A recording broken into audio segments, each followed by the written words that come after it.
Hi everyone and welcome back to my kitchen. Today we're talking about pizza. I will tell you that I'm going to show you what I think is sort of a foolproof way to approach it with lots of ins and outs. And then I'm going to give you what you're looking for when you come to my stuff. I'm going to give you the flavors of Mexico, but on a pizza with tomatillo salsa, some goat cheese, some bacon, a little queso añejo and cilantro over the top. This has been our family pizza for decades and decades, and I guarantee you once you make it, it will become your family pizza as well. Okay, so what do we need to know about pizza to make it good? I'm going to give you the stuff that's going to give you a really very good pizza. Some of you are the pizza geeks out there, and you will want to take it to another level so that you can get the most memorable pizza you've ever had in your life. That takes a lot more than what I'm usually willing to go through when I am cooking for my family at home. So what I'm going to do is take you to that very, very good pizza. But as we go through this, I'm going to point out some of the things that will take it to the next level. So the first thing that we have to talk about is the ingredients for the dough.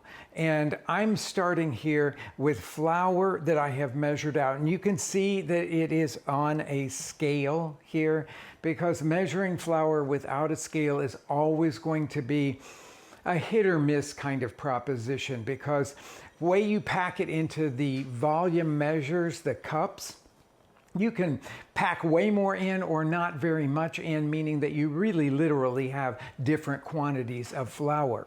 So this is about 4 1/3 cups of flour. If you sort of stir the flour up, put your dry measure into it, sweep it off the top, leveling it, and that will give you about 4 1/3 cups of that. But if you put it onto a scale, I've got 607 grams here. You can get that specific when you're using one of these inexpensive scales that are incredibly easy to find these days. So if you do any baking, I suggest you get one of these scales. So I've got that measured out. Now, what kind of flour is it? Usually the best pizzas will be made with something that's like all-purpose flour, but one that has a higher protein concentration in it, more gluten in it. And so if you choose the King Arthur brand, then you're going to be at almost that 12% protein. You can look right on the bag and see where that is. But any all-purpose flour will kind of work for this, but the higher the gluten content for your all-purpose, the better the puff will be and the more chew you will get in your pizza, which is something that I'm going for. Now you'll notice that this is King Arthur, but it says double O on it. That's the absolute finest ground version of this all-purpose flour, and I'll tell you, it will give you a really beautiful looking pizza crust. Not all the stores carry this, but you can easily order it online if you want to take that next step up. Okay, so we've got that measured out. Now let's go to the other very, very simple ingredients. So we've got water, yeast, salt, and I'm going to put olive oil in here. I'm working with just room temperature water here, and I've got 1 2/3 cups. Again, if you were just going to weigh it out here, you would go to 364 grams, and that would give you exactly the right amount of hydration for this much flour. I'm going to put in this instant instant yeast you could use, or any kind of granulated dry yeast you could put in here. I'm not going to delve into that. There's lots to say about it, but for all intents and purposes, just take a package of the yeast and put it in here. If you've got, this doesn't measure small amounts very well, but if you have a jeweler's scale, again, this is totally geeky, you would measure out 9 grams of the instant yeast or the active dry yeast. And then I'm going to put into the water also 4 teaspoons of salt here. Now that's 4 teaspoons. I'm using the diamond crystal salt here, which has a slightly different volume than other salts do, but I find this works really well with 4 teaspoons of that. And then I am going to whisk that until I see that it's dissolved. That's what I'm looking for, is just to dissolve those two things in this yeast. Okay, I've been whisking this now for about a minute or so to make sure that it is well dissolved, and then pour that in with the flour there. Nothing, no residue at all at the bottom. I've got a 1/4 cup of olive oil that I'm going to put in, which I think makes a more crackly crust, crackly crisp crust, and I like that a lot. And then just with a large spoon, I'm going to stir all of this stuff together. And once I have stirred it together, it'll look sort of like a shaggy mass. That's what that first stage will be. And just look down in here now, and you can see what this looks like. It doesn't look completely like it's come together yet. There's a little bit of dry stuff still on the bottom of the bowl there. But this is the moment that I just walk away from it. Let it sit for 4 or 5 minutes, and you'll start to get more rehydration of that dry flour, and it'll start to come together a little bit more. I'll meet you back here in, say, 4 or 5 minutes. Let's look at this dough now. I'm just going to put it out here on the countertop. You can see why I call it shaggy looking there. It hasn't really come together. Now, you have 2 options at this point. You can knead it with a machine or by hand. I'll show you, if you're going to be doing it by hand, what the kneading process is like. I like to kind of roll it back and forth like that, turning it at 90 degrees each time, a 1/4 of a turn. And then once I start to feel that it's gotten sort of sticky, meaning that all of the dough has, all of the flour has been rehydrated, I'll sprinkle a little bit of flour over the top of it. Underneath it and over the top of it, on both.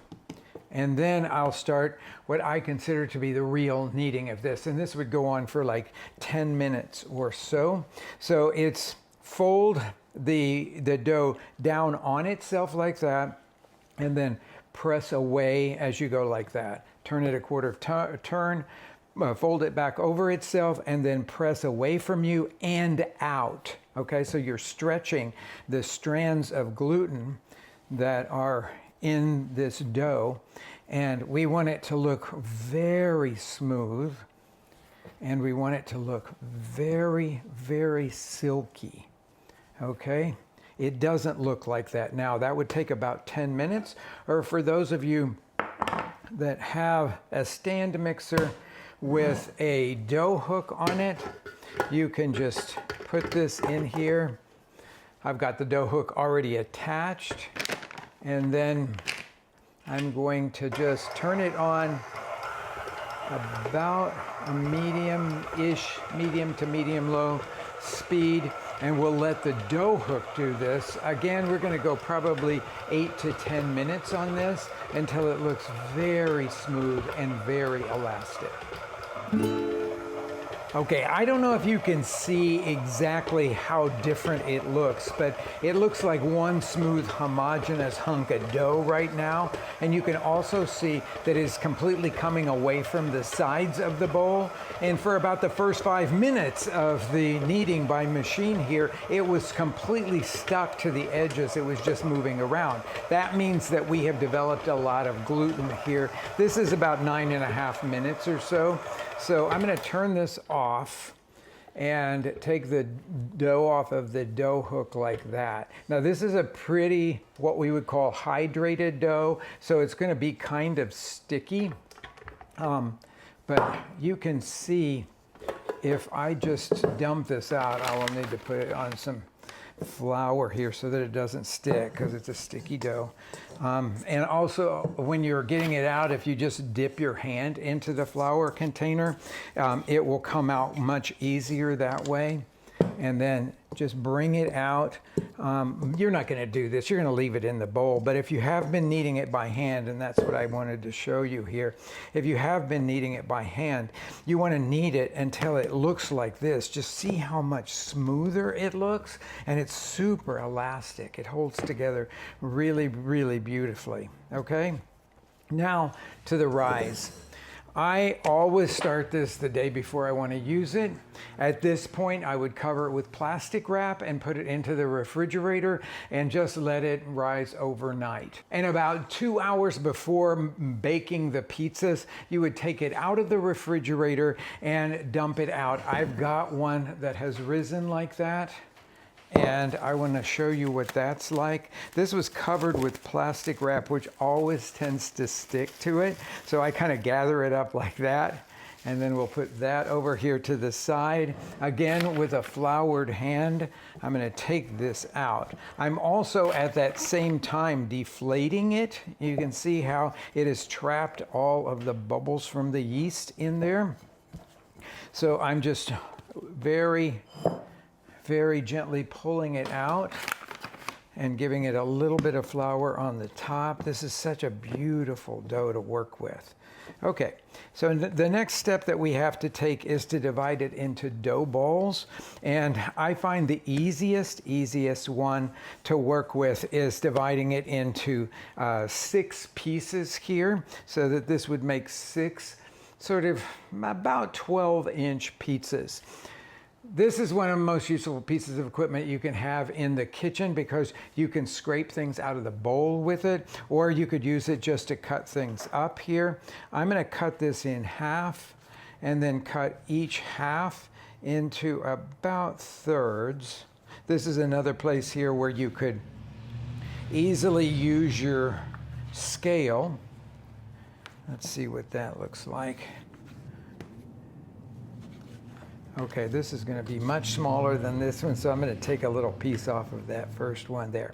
So let's roll them into balls next. It's a very easy thing to do. Lots of people online you'll see do this kind of thing where they're tucking it under. But this is actually a trick that I learned in Mexico for making conchas, the little streusel-topped rolls that they have there. And that is to cup your hand over the top of it and give gentle pressure to it as you roll it around. Now, if you put too much flour, it'll just slide. But if you have just a little bit of flour on there that gets absorbed, you'll see that it creates a beautiful sphere like that. One more time, I'll show you that. So you just cup your hand over the top of it. I should probably have just a touch more flour on my hand like that. And you just start rolling around. Now you saw it slip there because it has too much flour on it. But as that flour gets absorbed in here, then I will be able to feel it catching a little bit and be able to give it a little bit more pressure.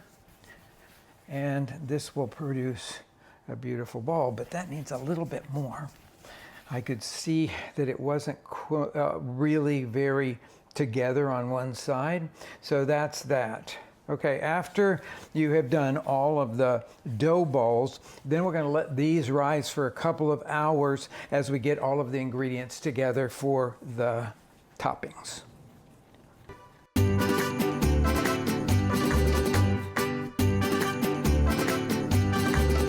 Okay, just a second before we go on to the toppings here, I forgot to tell you a couple things. One is that we're gonna let these rise again.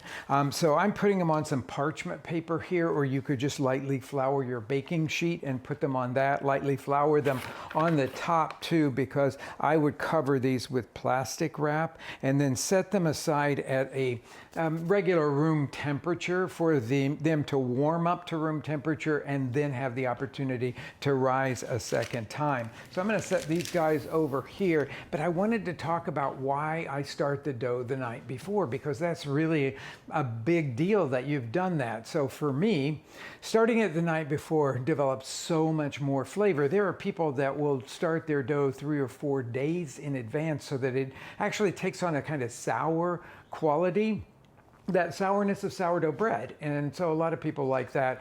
I'm doing this without sourdough starter, but at least I have let it to mature, I will say, overnight in the refrigerator. And that's just the simplest way that you could do it. Now, on the days that I don't get it started the night before, what I do is just start it in the morning and just let it sit at room temperature for 5 or 6 hours until I get ready to make the pizzas. Okay, so now it's on to the toppings. As promised, This is a roasted tomatillo salsa pizza. I have the roasted tomatillo salsa already made here. We've got some crumbled goat cheese here. This is the Mexican queso añejo, and over in this towel is the cilantro. Now, since it's the height of the summer, I went to the farmer's market and I got some patty pan squash, which I roasted here, and I grow a lot of squash, so I harvested some of the male blossoms off of that we could use on the final decoration of this pizza. But bacon is one of the essential parts of it to me. Now, it's delicious without it, and I have done that when I've been feeding a bunch of vegetarians, but I will say that I really love it with bacon on it. So I'll show you how I'm going to get to that bacon part of it. I've got bacon. This is the bacon that we get hickory smoked from the guy who does all of our pork, Greg Gunthorpe, and all the pork for our restaurant. And I'm going to chop it into thin strips here, about, well, less than 1/4 of an inch. And I'm showing you this because this is the way I like to cut up bacon and cook it if I'm going to use it more as a flavoring or a crunchy topping on something. So I'm cutting crosswise here, and then I'm going to put it into a pan that I have already heated. And I've got it over medium-high. Now, a lot of you probably have your own special ways of cooking bacon, and I would suggest that you follow those. But this will just show you another alternative here. So all of this bacon is going to go into this preheated pan. You can hear it start to sizzle immediately here.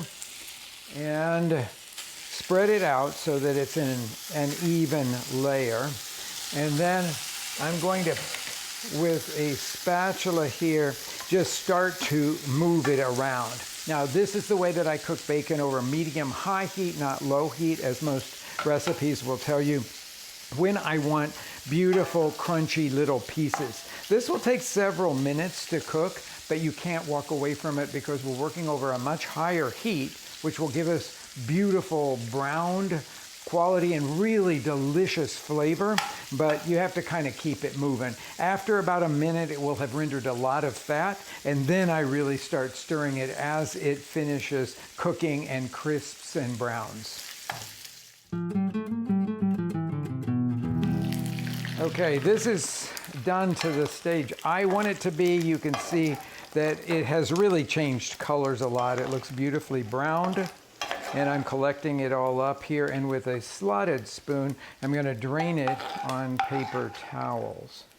Okay, and don't forget to pour that, once it's cooled down, into an airtight container and keep it in your refrigerator. It's the perfect thing to saute onions or potatoes or what have you in. Okay, now we've got all of our ingredients ready here to go on to the making of the pizzas. So I'm going to show you one of those guys and how I do that. A pizza peel is really very useful for this, or you could use a cookie sheet with no sides on it. That you can use that. I'm going to take one of the balls of dough here that has risen for a couple of hours, put it on a lightly floured board, and then give it a little bit of flour over the top as well. Now, there's several different ways that you can do this. You could use a rolling pin if you want to. It won't be quite so puffy on the rim when you do that, but it's totally fine. You could do that, or you could press it out with your fingertips, as I did on that one. Just use your fingertips to make it into a round. And then I do it over the back of my wrists a lot of times, letting it hang down, and then just constantly be turning it between the hands like that, and allowing the weight of the dough itself to kind of stretch out. And then when you get it to be about that 12-inch size, let's see what this looks like. It's almost to a 12-inch. That's 8 inches, so it's almost to the 12-inch size. And we want it to be pretty thin on the inside and a little thicker on the outside. I'm going to just lightly dust this peel with the flour and lay the dough on that. Give it one last little stretch here. And then I always do this. I make sure that it is moving free. It's not sticking anywhere there. So our next thing here is going to be to put the toppings on it. It'll take about 1/3 cup of this roasted tomatillo salsa. It's just a thin layer of it on there. So we'll start with those 3 really big spoonfuls like that. And we want to take it to within 1/2 inch or so of the edge of this dough. I could use just a touch more over here. A lot of times people want to load it up with a lot of the sauce or salsa that they're using on the pizza. That never turns out very good at all. Now we're going to put on the goat cheese, about the same quantity. It'll be about 1/3 cup of the goat cheese that goes on here. And I like to just break it into little pieces. These will soften during the baking, but they don't really completely melt. But I want to evenly distribute that over the top here. Now, because I have this roasted patty pan squash here, I'm going to use that, but you don't have to. Or you could chop up some poblano peppers that have been roasted. Those are really delicious on this kind of pizza. I just kind of go from one thing to another, and then sprinkle the bacon over the top of that.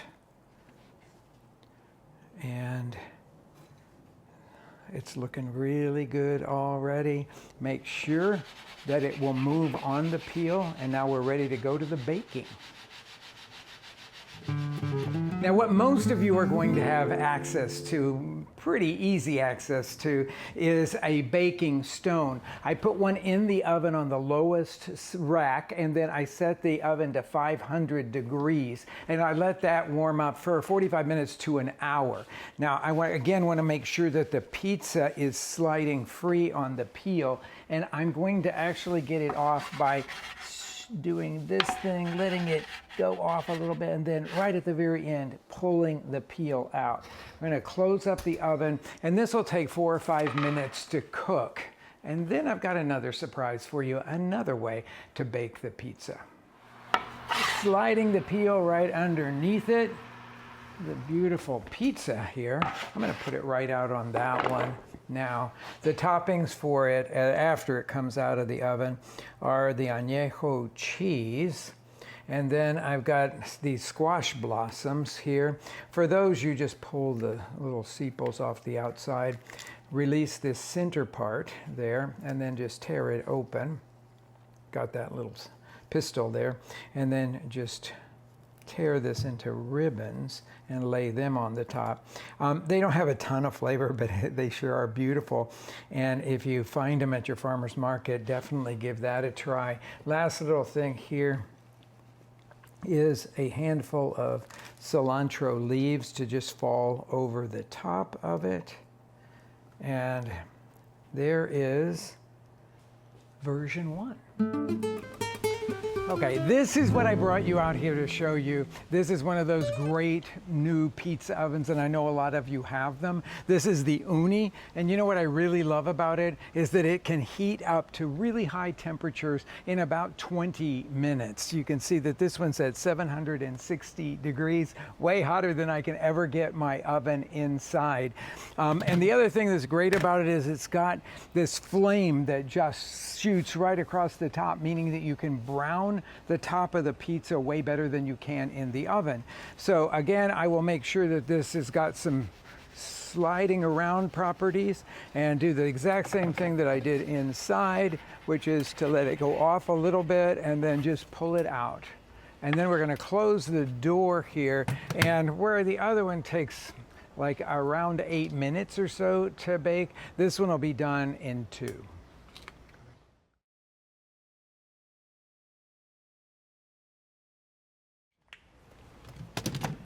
It's been about a minute or so, and now I'm going to just go in here and I'm going to turn it around. It's a little bit, when you watch the pizza guys do this, it always looks like there's absolutely nothing to it, but I like to just kind of turn it around so that it can evenly cook, move it back into the oven, and then we'll let it go for another minute or so. It's looking mighty good right now. Just look at how beautifully browned that is. I like those little dark splotches on the edge of the pizza. I think that's really, really delicious. And now we're gonna go with the final toppings here. The queso añejo, the squash blossom,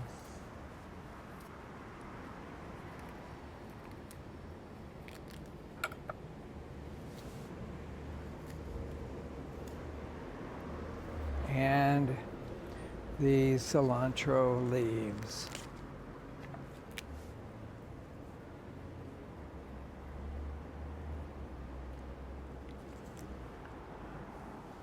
Now what I have to do now, because it just seems so delicious looking here, is to use my little pizza cutter to cut out a little slice. Yeah, it's going to be kind of hot, but I just can't resist coming up. Oh, look at that beautifully browned crust underneath.